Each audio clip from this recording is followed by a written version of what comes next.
একদম কম খৰচতে আজি আমি বনাই দিলোঁ পনীৰ বাটাৰ মছলা।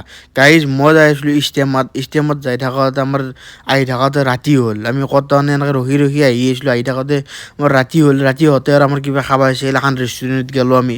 ৰেষ্টুৰেণ্টত যাওঁতে ৰেষ্টুৰেণ্টখনত তাৰপৰা আৰু যিহেতুকে চিকেন আমি ল'ব নোৱাৰোঁ আৰু হালালো নাথাকে যদি তাৰপৰা আৰু মই ক'লোঁ পনীৰ সিহঁতে দাম কৈছে 350 টকা প্লেট। তাকো বোলে থাকিব 10-12 পিচ। মই কৈছোঁ একো নাখাওঁ, ডাইৰেক্ট ঘৰত যাম, ঘৰত আজি আমি পনীৰ বনাম।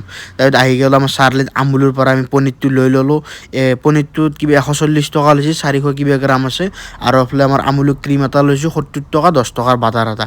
ঘৰত আহি চিধে পেষ্ট লৈছোঁ, পেজত বঢ়িয়াকৈ কুটি লৈছোঁ সৰু সৰুকৈ।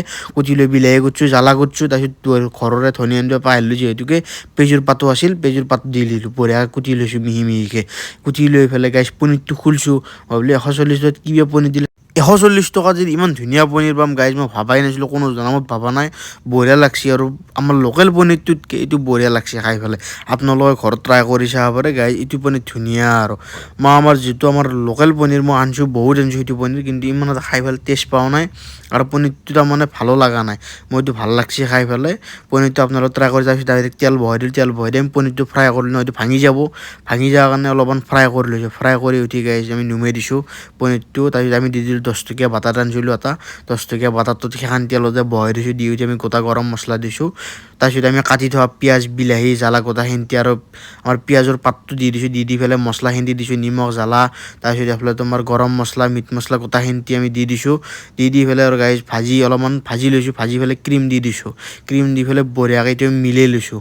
মিলাই লৈ আমি গ্ৰাইণ্ডাৰত মাৰি ল'ম এইটো, আৰু আধা ভাজা থৈ দিব, তেতিয়া খাই পেলাই মানে টেষ্ট লাগে। ভাজাটো আধা থৈ দিলি আৰু গ্ৰাইণ্ডাৰত আধা মাৰি পেলাই মিক্স কৰি দিলি বঢ়িয়া স্মেল এটা আহিব। আপোনালোকে ট্ৰাই কৰি চাই, ক্ৰীম অলপ পেলাই দিব, এনেকুৱা মজা বাছ। পনীৰটো আমি ইয়াতে মিলাই দিছোঁ গাইজ, কি বুলি বুজাম আৰু আপোনালোক, এনেকুৱা এটা স্মেল, এনেকুৱা এটা বাছ, মানে ৰেষ্টুৰেণ্টত কিজানি ভাল হৈছে আৰু মই ক'ব গ'লে। আপোনালোকে খালি চাই পেলাই কওক কেনে এটা মজা হৈছে। আৰু গাইজ 350 টকা দি মই সেই ৰেষ্টুৰেণ্ট খাৱাত কৰি ইয়াতে মোৰ 220 টকাতে হৈ গৈছে। আৰু আমি ঘৰৰ গোটেইকেইটাই খাব পাইছোঁ, 5টা মানুহ খাব পাইছোঁ। এনেকুৱা মজা হৈছে গাইজ, খাই পেলাইও মজা লাগছে, দেখিও ভাল লাগছে। আৰু ঘৰতে নিজেও কৰিছোঁ, এক্সপিৰিয়েঞ্চ এটা হৈছে। আপোনালোকে ঘৰত কৰি চাব 220 টকাতে মজা আৰু।